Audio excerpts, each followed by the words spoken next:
வணக்கம். நான் உங்கள் தாமோதரன் பிரகாஷ்.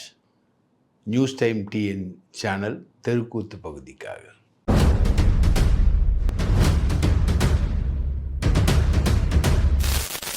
ஆடி தள்ளுபடி அத்தனை பேரும் அல்லம்படி 6 முதல் 60% வரை ஆடித் தள்ளுபடியுடன் சூப்பர் சரவணா ஸ்டோர்ஸ், சென்னை, மதுரை, கோவை. நம்ம அதிகமான புத்தகங்களை பெரிய அளவுக்கு படித்த ஆட்களும் கிடையாது. ஆனால் அங்கொன்று இங்கொன்றுமா படிச்சிருக்கோம். அதில் கிரண் பேடின்னு ஒரு ஐபிஎஸ் அதிகாரி, அந்த அம்மா எழுதின ஒரு புத்தகம் இருக்குது. அவங்க தான் முதல் பெண் ஐபிஎஸ் அதிகாரி. அந்த அம்மா புத்தகத்தில் எழுதுவாங்க, ஒரு ஐஏஎஸ் அதிகாரிக்கும் ஐபிஎஸ் அதிகாரிக்கும் இருக்கக்கூடிய வித்தியாசம் என்ன அப்படின்றத அந்த புத்தகத்தோட தலைப்பு. அந்த நீட்சி பார்வையில் அந்த அம்மா எழுதும்போது சொல்லுவாங்க, ஒரு ஐஏஎஸ் அதிகாரி தப்பு பண்ணான்னா இமீடியட்டாக யாரும் பாதிக்கப்பட மாட்டாங்க. அது ஆனால் நீண்ட நாட்களுக்கு ஒரு பெரிய விஷயமா இருக்கும். இப்போ ஒரு டாக்டருடைய தவறுன்னு வச்சுக்கோங்களேன், அது பிணக்குழிக்குள்ளே போயிடும். பட் ஒரு என்ஜினியரோட தவறு அப்படியே நினைவு சின்னமாக நின்றுடும். ரைட்டுங்களா? ஒரு கட்டடம் கட்டும்போது ஒரு பெரிய தவறை ஒரு என்ஜினியர் பண்ணுறாருன்னா அது அப்படியே நினைவு சின்னமாக நின்றுடும், மாறாது, யாராலையும் அழிக்கவும் முடியாது. அந்த மாதிரி ஒரு ஐஏஎஸ் அதிகாரியுடைய தவறு என்பது ஒரு நீண்ட நாட்களுக்கு பிறகு தான் அது தெரிய வரும். அதுக்கான பலனை நம்ம தலைமுறைகள் அனுபவிக்கும். ஆனால் ஒரு ஐபிஎஸ் ஆஃபீஸர் பண்ணக்கூடிய தவறு அப்படின்றது பெரிய அளவுக்கு பணக்காரர்களை பாதிக்காது. தலை காஞ்சவங்க யார் இருக்காங்களோ அவங்கள தான் நேரடியாக பாதிக்கும். ஐஏஎஸ் அதிகாரி லஞ்சம் வாங்கினார்னா அது பெரிய அளவுக்கு தெரியாது. ஆனால் ஒரு ஐபிஎஸ் அதிகாரி லஞ்சம் வாங்கினார்னா அது நேரடியாக ஏழைகளை பாதிக்கும் அப்படின்னு கிரண்பேடி அம்மா எழுதியிருப்பாங்க அவங்களுடைய புக்கு. அந்த கோட்டை நான் இப்போ ஏன் சொல்கிறேன்னா, தமிழ்நாட்டில் அதிமுக ஆட்சியில் லாக்அப் டெத்து நடந்தது. அந்த lockup death Felix Jayaraj Sathankulam lockup death. அது ஒரு சாதாரண கடை வச்சுக்கிட்டு இருந்த ஒரு ஆட்கள் கொரோனா பீரியடில் கடையை மூடுறது சம்மந்தமாக போலீஸுக்கு மாமூல் கொடுக்கணும். கொரோனா பீரியடில் கடை வச்சுருக்கனால போலீஸுக்கு மாமூல் கொடுக்கணும். போலீஸ் கேட்ட மாமூலில் அந்த செல்ஃபோன் கடை வச்சுருந்த பெனிக்ஸ் ஜெயராஜ் 2 பேரும் தரல. அதனால் கூட்டின்னு போய் அடித்து, பிட்டம் முழுக்க அடித்து, ரத்தம் சொட்ட சொட்ட அவங்கள நடத்தி அது அவங்க சிறையில் போய் தான் இறக்குறாங்க. இது அதிமுக ஆட்சியில். திமுக ஆட்சியில் நிக்கிதா அப்படின்னு சொல்லிட்டு ஒரு அம்மா, அந்த அம்மா முதல்வருக்கு நெருக்கமாக, அன்றைக்கி இருந்த முதல்வர் ஸ்டாலினுக்கு நெருக்கமாக இருந்த ஆட்களோட தொடர்பில் இருந்த ஒரு அம்மா. அவங்க அப்பா கலெக்டர்னு தான் சொல்லுவாங்க. அந்த அம்மா மடப்புரம் கோயிலுக்கு வரும்போது ஒரு நகையை காணாமல் ஓடுது.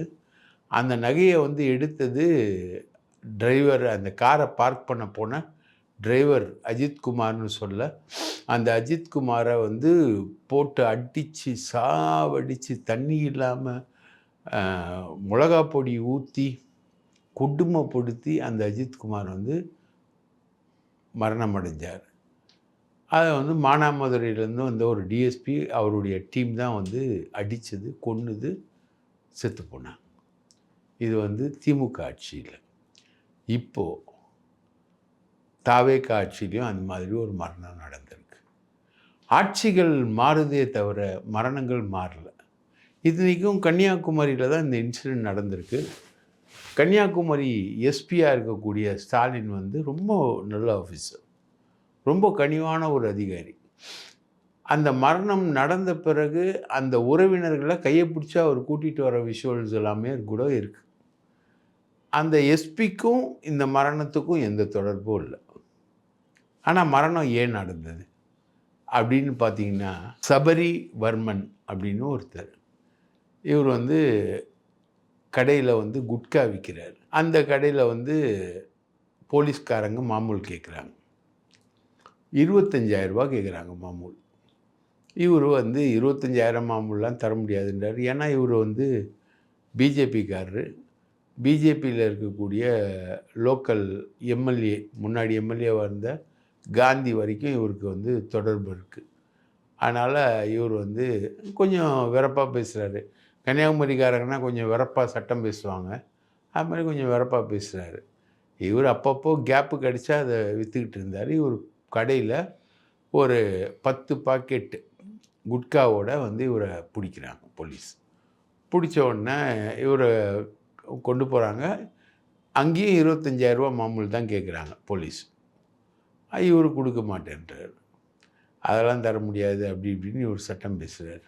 இந்த சின்ன கேஸுக்கெலாம் வந்து என்னை கோர்ட்டுக்கு அனுப்பி ஜெயிலுக்கு அனுப்புவீங்களா அப்படின்றது இவர் வைக்கக்கூடிய ஆர்கியூமெண்ட்.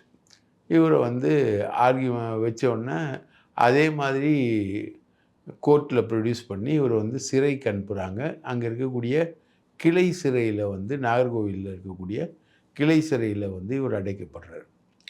அடைக்கப்பட்ட பிறகும் இவருடைய சவுண்டு வந்து ரொம்ப அதிகமாக இருக்குது.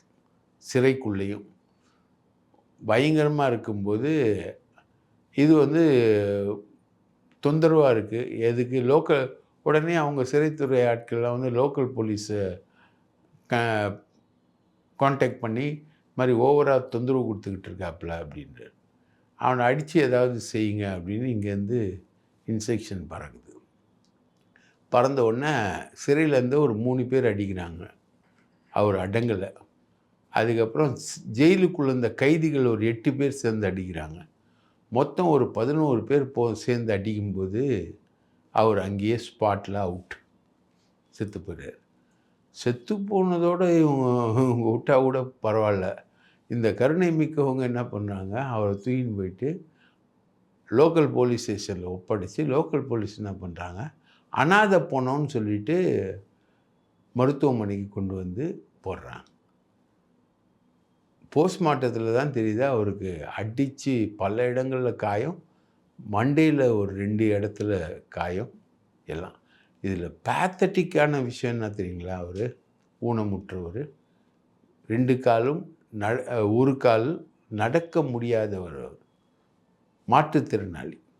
இந்த மாற்றுத்திறனாளியை போட்டு இந்த அடி அடித்து சாவே அடிச்சிருக்காங்க. இத்தனைக்கு 25,000 ரூபா மாமூல் கேட்குறது. நீங்கள் அஜித்குமார் எடுங்க, ஜெயராஜ் பென்னிக்ஸ் எடுங்க, இந்த பையன் சபரிவர்மன் எடுங்க, இவங்க எல்லாமே வந்து தலை காஞ்சவங்க தான். ஒன்றும் பெரிய டாட்டா, பிர்லா, மப்பத்லால், சிங்கானியாலாம் கிடையாது. இவங்க எல்லாருமே தலை காஞ்சவங்க தான். இந்த தலை காஞ்சவங்க மேலே தான் போலீஸ் வந்து தன்னோட வன்மத்தை காட்டும். ஏன்னா ஒரே ஒரு சிம்பிள் ரீசன் தான், இவனெல்லாம் அடித்தா யார் கேட்பா, உன்னெல்லாம் அடித்தா எவன் கேட்பான் அப்படின்றதான் வந்து நார்மலாக இருக்கக்கூடியவங்க. படை பரிவாரங்களோட ஒரு ஊரில் இருக்கிற பையனை யாரும் அடிக்க மாட்டாங்க. அந்த ஊரில் பிழைக்க வந்து சோத்துக்கு செத்து சின்ன சின்ன கடைகளில் வேலை செய்யக்கூடிய பையனாக இருந்தானா அவனை போகிற வரவனெலாம் அடிப்பான். அவனுக்கு வன்மம் இருக்கும்போதெல்லாம் அவனை அடிப்பானுங்க. அவனுக்கு கொஞ்சம் துடுக்காக நம்மளை மாதிரி எதிர்த்து பேசுகிற தன்மையும் அவனுக்கு இருந்ததுன்னா அடி பிச்சிடுவானுங்க அவனுக்கு. ரைட்டுங்களா? இந்த மாதிரி தான் நடக்கக்கூடிய இயல்பு. இதுதான் காவல்துறையிலையும் நடக்குது. காவல்துறை டெத் என்பது வந்து இந்த அளவுக்கு இருக்குது. ஜெயராஜ் ஃபெனிக்ஸால் எடப்பாடி ஆட்சியே போச்சு. அவ்வளோ நக்கீரன் வந்து ஜெயராஜ் ஃபெனிக்ஸோட சாவை வந்து அவ்வளவு சீரியஸாக வந்து நக்கீரன் வந்து எழுதிச்சு. அவர் சாகடிக்கப்பட்ட விதம், அவரை மருத்துவமனைக்கு கொண்டு போனது, மருத்துவமனையில் எழுதப்பட்ட குறிப்புகள், அவர் மருத்துவமனையில் வந்து நின்ன நிற்பு, இது எல்லாத்தையுமே வந்து நக்கீரன் சீரியஸாக பதிவு பண்ணிச்சு. அது அந்த ஆட்சி மாற்றத்துக்கு ஒரு முக்கிய காரணமாக இருந்தது. அஜித் படுகொலை நடக்கும்போது முதலமைச்சரே, எலெக்ஷன் நெருக்கத்தில் நடக்குது, முதலமைச்சர் ஸ்டாலினே வந்து அவங்க அம்மா அப்பாவுக்கு ஃபோன் பண்ணி சாரின்னு சொல்கிறார். சாரின்னு சொன்னதோடு நிற்கல, இது வந்து காவல்துறை மேலே வந்து இந்த வழக்குகள் வந்து பாஞ்சதுனால சிபிஐ விசாரணைக்கு உத்தரவிடுறாங்க. சிபிஐ விசாரணையில் வந்து அந்த நிகிதா அஜித்குமார் மேலே சொன்ன புகார் வந்து பொய்யின் நிரூபணமாச்சு. ஆனால் நிகிதாவோட இன்ஃப்ளூயன்ஸ் வந்து அந்த அளவுக்கு இருந்ததுனால சிபிஐ வந்து அந்த நிகிதா மேலே எந்த நடவடிக்கை எடுக்கல. நிகிதா வந்து நம்பர் 1 420 அது ஏமாத்துறது சீட்டிங் தான், நிறைய பேரை ஏமாத்தின கேஸ் தான், ரைட்டுங்களா. இப்போது சபரிவர்மன் இந்த ஆட்சியில் இறந்துருக்காரு. இதுக்கு விஜய் வந்து ஒன்றுமே சொல்லலை. அஜித் செத்தப்போ விஜய் என்ன சொல்கிறாருன்னா, நீங்கள் சாரி சொன்னால் போதுமா, சிபிஐ விசாரணை நீ ஏன் கொடுக்குறீங்க அப்படி இப்படின்னு சென்னையில் வந்து ஆர்ப்பாட்டம்லாம் நடத்தினார் அவர். அந்த ஆர்ப்பாட்டத்தில் 10 பொம்பளைங்க மயங்கி விழுந்தாங்க, அது வேற கதை. ஆனால் அதெல்லாம் நடத்தினார். ஆனால் சபரிவர்மன் விஷயத்தில் ஒன்றுமே சொல்லலை, சிம்பிளாக விட்டுட்டு. அப்போது ஆட்சிகள் மாறினாலும் ஏழைகளுடைய கஷ்டம் என்பது மாறல. அந்த ஊனமுற்ற ஆள் வந்து கடையில் எதுக்கு குட்கா விற்கிறான்? ஒரு 2 காசு கிடைக்கும் தானே சார் விற்கிறான். அவனா பெரிய கள்ளக்கடத்தல் குற்றச்சாட்டாக பண்ணிட்டான். ஒரு 4 பக்கெட்டு அன்ஸு இல்லைன்னா வேறு ஏதாவது ஒன்று விற்றுருப்பான், அவ்வளோதானே. அதுனா அவ்வளோ பெரிய அஃபென்ஸா? அடித்து அவன் உயிரை கொல்ற அளவுக்கான ஒரு அஃபென்ஸா? பார்க்கவே பரிதாபமாக இருக்குங்க. அந்த ஊனமுற்ற குழந்தைய வளர்த்த அம்மா வந்து 35 வயசு வரைக்கும் கையில் தாங்கி தாங்கி அவனுக்கு சோறு ஊட்டினேன் நான் அப்படின்னு அந்த அம்மா கதறில் பார்த்தா ரொம்ப கேவலமாக இருக்குது. அஜித்தோட அம்மா கதறல் அதை விட கேவலமாக இருந்தது. ஜெயராஜ் பெனிக்ஸ் ஃபேமிலி சார்ந்தவங்க கதறல் பெருசாக இருந்தது. அந்த ஃபேமிலிக்கு இப்போது கரூரில் செத்தவங்களுக்கெல்லாம் வேலை கொடுக்குறாங்க. ஜெயராஜ் பெனிக்ஸ் ஃபேமிலி சார்ந்தவங்க ஒருத்தர் கூட வேலை கொடுக்கலங்க. அந்த அளவுக்கான கதறலுங்க. இந்த தலகாஞ்சவனுங்க கதறலாம் இப்போ நம்ம பேசுகிறோம், நம்ம இதை வந்து எடுத்து சொல்கிறோம். இந்த மாதிரி எடுத்து சொல்கிறதுக்கே ஆள் இல்லைங்க, கேட்குறதுக்கு ஆள் இல்லைங்க. இவங்களெல்லாம் அடித்தா கேட்குறதுக்கு ஆள் இல்லைன்றதுனால இந்த காக்கி சட்டை வந்து அடித்து பண்ணுறாங்க சார். இங்கே வந்து முக்கியமாக சொல்ல வேண்டியது, இந்த விஜயேந்திர பிதாரின்னு ஒரு ஐஜி, தென்மண்டல ஐஜி, அவர் வந்ததுலேருந்து கேரளாவுக்கு சரக்கு வந்து கனிம வளம் வந்து நம்ம விஷ்ணு ரெட்டி மூலமாக பாயுது. கேட்குறவனுங்களை வந்து ரவுடிகளை வச்சு வெட்டுறாங்க. அந்தளவுக்கு சட்டம் ஒழுங்கு வந்து மோசமாக இருக்குது. இங்கே கன்னியாகுமரியில் நம்ம ஒரு எஸ்பியை வந்து ரொம்ப நல்ல மனுஷன் நம்ம சொல்கிறோம், ஸ்டாலின். ஆனால் விஜயேந்திர பிதாரியை பற்றி அப்படி சொல்ல முடியல, கேவலமாக இருக்குது போலீஸ். அந்த அளவுக்கு சட்டம் ஒழுங்கு வந்து ரொம்ப கேவலமான முறைகேடுகளில் போகுது. இதை வந்து இந்த சட்டம் ஒழுங்கை பற்றி கவலைப்பட வேண்டியது முதலமைச்சர். சித்தவன் பிஜேபி ஆள் தான், ஆனால் அவனும் மனுஷன் தானே, அதுவும் ஒரு மனித உயிர் தானேங்க. அது யாராவனா இருக்கட்டுங்க, அடிக்கிறதுக்கு உங்களுக்கு என்னங்க உரிமை இருக்குது? அடித்து போலீஸ் ஸ்டேஷனில் அடித்து ஜெயிலில் கொண்டு போய் அடித்து, மொத்தம் அடித்தவங்க லிஸ்ட்டு மட்டும் அந்த ஊனமுற்றவரை மாற்றுத்திறனாளியை அடித்தவங்க லிஸ்ட்டு மட்டும் 15 பேர் அடிச்சிருக்காங்க. என்னங்க இது நியாயம்? ஒரு ஏழை தானேங்க அவர் கையில் 25,000 மாமூல் கொடுக்கணும், இல்லை 50,000 மாமூல் கொடுக்கணும், 1,00,000 மாமூல் கொடுக்கணும். அவர் ஒரு பிஸ்னஸ் மேக்னெட்டாக இருக்கலாம். அப்போ 25,000 மாமூல் கொடுத்தா குட்கா விற்கலாமா? உங்கள் ஆட்சியில், விஜய் ஆட்சியில் விற்றுக்கலாமா குட்காவை? ஏன்? அப்போ போலீஸ் வாங்குகிற லஞ்சம் எங்கே வருது? அப்போ நீங்கள் என்ன கட்டுப்படுத்திட்டீங்களா? குட்காவை, கஞ்சாவை கட்டுப்படுத்திட்டீங்களா? எதை கட்டுப்படுத்தினீங்க? மாமூல் தான் போய்கிட்டு இருக்கு, எல்லா சைட்லேயும் மாமூல் தான் ஏறிக்கிட்டு இருக்கு.